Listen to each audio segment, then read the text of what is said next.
مسلمان ممالک کو اللہ تعالیٰ نے قدرتی وسائل کی دولت سے مالا مال کیا ہے۔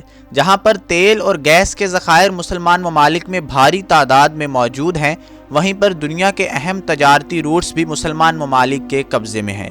سب سے پہلے اگر بات کی جائے سوئز کینال کی، جو دنیا کا ایک انتہائی اہم تجارتی روٹ ہے۔ یہ روٹ ایشیا کو یورپ سے ملاتا ہے اور سمندر کے ذریعے ہونے والی تجارت کا 90% حصہ اسی روٹ سے گزر کر جاتا ہے۔ اس سے گزرنے والے جہازوں سے نہ صرف مصر کو آمدنی حاصل ہوتی ہے، بلکہ پورے مغرب اور دشمن کی نظریں اس تجارتی روٹ پر لگی ہوئی ہیں۔ ماضی میں بھی اسرائیل نے سوئز کینال پر کنٹرول حاصل کرنے کے لیے جنگیں لڑی تھیں، اور آئندہ بھی اس بات کا امکان ظاہر کیا جا رہا ہے کہ اسرائیل ایک جنگ مصر کے خلاف لڑ سکتا ہے۔ 2014 میں مصر میں ہونے والے فساد کے پیچھے بھی اسرائیل کا ہاتھ ہے، اور اسرائیل نے ہی مصر کی منتخب حکومت کا تختہ الٹنے میں بھاری مالی معاونت فراہم کی تھی۔ ابھی آپ کو نقشے کی مدد سے سمجھاتے ہیں کہ کس طرح سے سوئز کینال اس دنیا کا اہم ترین روٹ ہے۔ آپ جانتے ہیں کہ ایشیا اور یورپ کے درمیان تجارت کے لیے اگر کوئی سمندری رستہ موجود ہے تو وہ صرف ریڈ سی ہے۔ اس کے علاوہ اگر آپ کو ایشیا سے، عربین سی سے، یا بے آف بنگال سے، یا انڈین اوشن سے آپ کو ساؤتھ اٹلانٹک اوشن یا نارتھ اٹلانٹک اوشن کی جانب جانا ہو، تو آپ کو پورے افریقہ کے اوپر سے چکر کاٹ کر نارتھ اٹلانٹک اوشن کی جانب اور یورپ کی جانب جانا ہوگا، اور اس پورے چکر کے بعد ہی آپ ترکی، Greece, Italy, France, Spain, Portugal یا یوکے پہنچ پاتے ہیں۔ لیکن سوئز کینال نے اس روٹ سے ہزاروں کلومیٹر کے سفر کو کم کر کے بہت کم کر دیا ہے۔ ابھی اگر آپ انڈین اوشن سے اٹلی، گریس یا بلغاریہ یا پورے یورپ تک رسائی حاصل کرنا چاہتے ہیں تو بحری جہاز عربین سی سے گلف آف ایڈن اور گلف آف ایڈن سے ریڈ سی میں داخل ہوتے ہیں۔ وہ اپنا سفر سوئز کی طرف جاری رکھتے ہیں۔ اس کے بعد مصر کی حدود میں آتے ہی ان کو ایک ٹیکس ادا کرنا ہوتا ہے، اور اس ٹیکس کو ادا کرنے کے بعد وہ سوئز کے اندر داخل ہو جاتے ہیں۔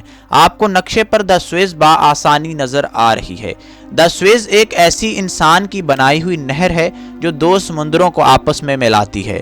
اس نقشے پر موجود نیلے رنگ کی اس نہر سے آپ کو اندازہ ہو رہا ہوگا کہ سوئز کس قسم کا ایک پروجیکٹ تھا، جس کو عربین اوشن اور میڈیٹرینین سی کو ملانے کے لیے 18ویں صدی کے اندر بنایا گیا تھا۔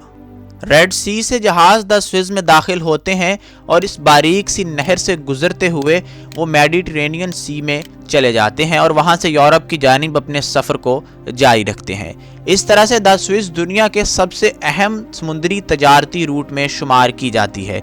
سوئز سے چند ہی کلومیٹر کے فاصلے پر مسلمانوں کا ازلی دشمن اسرائیل موجود ہے، جو کہ آپ کو نقشے میں بآسانی نظر آ رہا ہے۔ اسرائیل اور سوئز کے درمیان صحرائے سینا کا علاقہ موجود ہے۔ یہ مکمل ریتلا صحرا ہے جس پر مصر کا قبضہ ہے۔ اسرائیل نے کوشش کی تھی کہ کسی طرح سے اس صحرا پر قبضہ کر کے سوئز کے روٹ پر بھی قبضہ کر لیا جائے۔ 1950 میں اسرائیل نے یہاں پر حملہ کیا، جس کو مصری افواج نے پسپا کر دیا۔ اس کے بعد برطانوی پیراٹروپرز نے صحرائے سینا کے اندر لینڈنگ کی، اور ایک امن معاہدہ اسرائیل اور مصر کے درمیان کروایا گیا، جس امن معاہدے کے بعد سوئز کو ہمیشہ کے لیے مصر کی تحویل میں دے دیا گیا، اور قانونی طور پر یہ پوری دنیا کو بتا دیا گیا کہ سوئز کا یہ اہم اور بہترین قسم کا روٹ مصر کا ہے، اور اسرائیل کو اس کے اوپر کوئی حق نہیں ہے۔ لیکن اسرائیل نے تب سے ہار نہیں مانی۔ اسرائیل نے ہمیشہ سے کوشش کی کہ یا تو سوئز پر قبضہ کیا جائے، یا ایک ایسا متبادل روٹ بنا لیا جائے جو سوئز کی آمدنی کو کم کر کے اسرائیل کی آمدنی میں اضافہ کرے، اور اسرائیل کی معیشت کو بڑا کیا جا سکے۔ اسی منصوبے کے تحت اسرائیل نے گلف آف عقابدہ کے اندر، جو کہ یہ سمندر آپ کو نظر آ رہا ہے، اپنا ایک شہر علت تعمیر کیا۔ علت شہر اسرائیل کی اس سرحد پر واقع ہے جو کہ جارڈن اور سعودی عرب اور مصر کے ساتھ موجود ہے۔ اس علاقے میں 4 ملکوں کی سرحدیں ایک دوسرے کے ساتھ ملتی ہیں۔ اسرائیل مستقبل میں یہ پلان کر رہا ہے کہ علت سے ایک نہر نکالی جائے گی، اور اس نہر کو میڈیٹرینین سی یعنی اسرائیل کے وجود کے بیچوں بیچ سے لے جا کر اگلی جانب سمندر میں نکالا جائے گا، اور وہاں پر ایک بڑی بندرگاہ تعمیر کی جائے گی اس طرح کرنے سے دا سوئس کی ٹکر کا ایک نیا روٹ بنا دیا جائے گا اور دنیا بھر کو یہ دعوت دی جائے گی کہ وہ دا سوئس کو استعمال کرنے کی بجائے اسرائیل کے اس روٹ کو استعمال کریں۔ لیکن اسرائیل کے اس منصوبے کی راہ میں جو علاقہ حائل ہے وہ ہے دا غزہ اسٹریپ۔ غزہ ایک ایسا علاقہ ہے جس کو مسلمانوں کا آخری ریزسٹنس کیپٹل یا آخری آزاد قلعہ بھی کہا جاتا ہے۔ غزہ کے لوگوں نے کبھی بھی اسرائیل کے اس تسلط کو تسلیم نہیں کیا۔ حماس ہو یا غزہ کا عام نوجوان، وہ ہمیشہ اسرائیل کا مخالف رہا ہے اور اسرائیل کے وجود کو تسلیم نہیں کرتا اور فلسطین کی آزادی کے لیے بھرپور جنگ لڑ رہا ہے۔ اسرائیل غزہ پر قبضہ تو نہیں کر سکتا، لیکن غزہ پر آسمان سے بمباری ہم وقت کیے رکھتا ہے۔ تو اسرائیل کے اس روٹ کی راہ میں سب سے بڑی رکاوٹ اس وقت غزہ اور حماس ہیں۔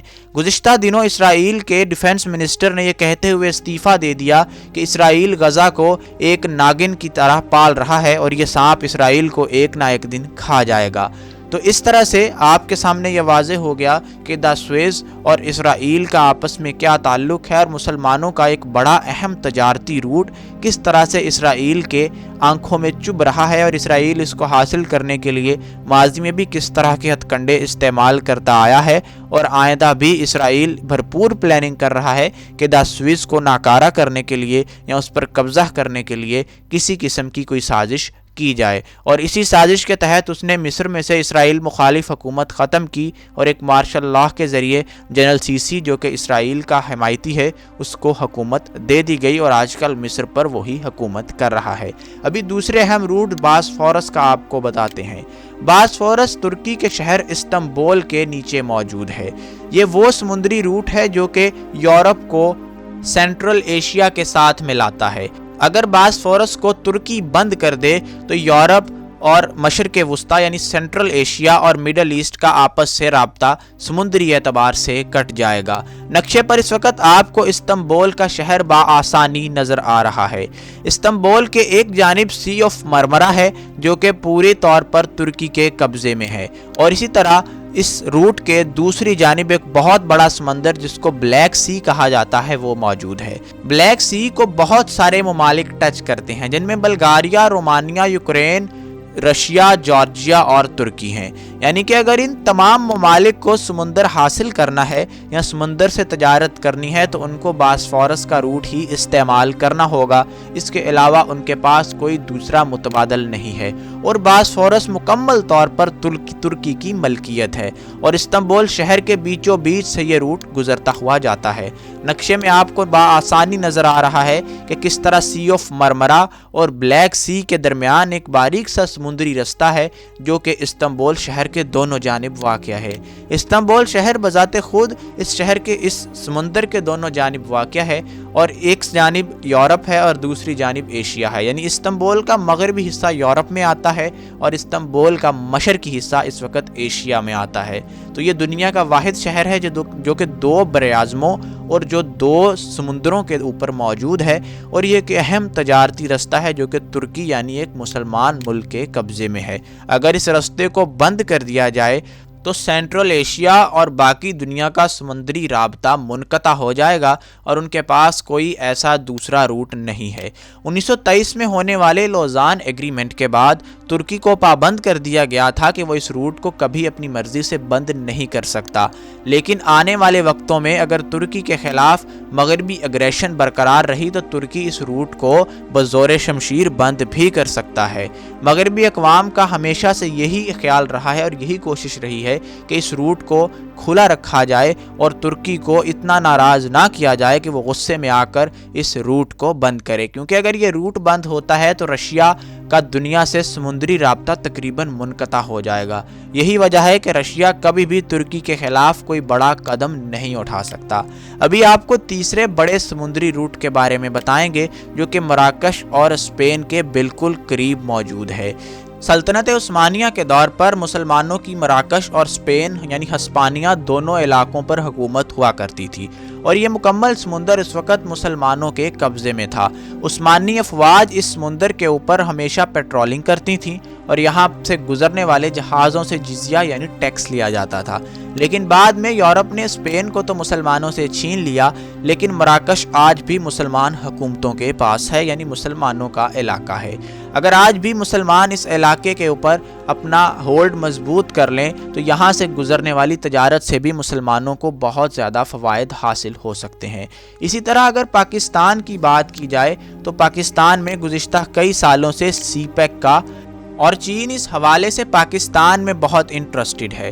چین کے مشرقی علاقوں سے اگر سمندر کے ذریعے تجارت کی جائے تو چین کو ایک بہت بڑے سمندری سفر کے ذریعے یورپ تک پہنچنا پڑتا ہے، لیکن سی پیک کے ذریعے چین گرم سمندروں تک ایک بہت ہی چھوٹے زمینی رستے کے ذریعے پہنچ پائے گا، جو کہ چین کے صوبے شنجیانگ یعنی اورمچی سے ہوتا ہوا پاکستان میں داخل ہوگا، اور ایک زمینوں کا نیٹ ورک، ایک سڑکوں کا نیٹ ورک پاکستان کے اندر سے گزرتا ہوا پاکستان کی مشہور اور ایک اہم اسٹریٹجک بندرگاہ گوادر پر آئے گا، اور گوادر کے ذریعے ہی یہ تجارت آگے مشرق وسطیٰ اور گلف اسٹیٹس تک کی جائے گی، نیز یہاں سے یورپ تک بھی سمندری تجارت کی جا سکے گی۔ تو یہ وہ اہم روٹ ہیں جو کہ اس وقت مسلمان ممالک کے قبضے میں ہیں۔ اللہ تعالیٰ نے مسلمان ممالک کو سمندری اور زمینی بہت اسٹریٹجک روٹس فراہم کیے ہیں اور تیل اور گیس کی دولت سے مالا مال کیا ہے۔ ضرورت اب اس امر کی ہے کہ مسلمان متحد ہو جائیں، ایک پاور کے نیچے آ جائیں۔ اگر یورپی یونین بن سکتی ہے تو اسلامی یونین بھی بن سکتی ہے، اور اگر یہ تمام مسلمان ملک اکٹھے ہو جاتے ہیں تو اس پوری دنیا کی ناکہ بندی کر سکتے ہیں، اور اس پوری دنیا کو مسلمانوں کا کہا بھی ماننا ہوگا، اور مسلمان ممالک کے بغیر یہ دنیا ایک قدم نہیں اٹھا پائے گی۔ اسی امید اور اسی دعا کے ساتھ کہ اللہ تعالی ہم مسلمانوں میں اتحاد پیدا کرے، ہماری یہ جو بری حالت اور ہمارے پرخچے اس وقت اڑ چکے ہیں، ہمیں اس زخم کو بھرنے کی سکت عطا کرے اور ایسے لیڈر فراہم کرے جو کہ امت مسلمہ کا درد رکھتے ہوں۔ ایک نئی ویڈیو اور ایک نئے اہم موضوع کے ساتھ آپ سے ملاقات ہوگی، تب تک کے لیے اجازت دیجیے۔ اللہ حافظ۔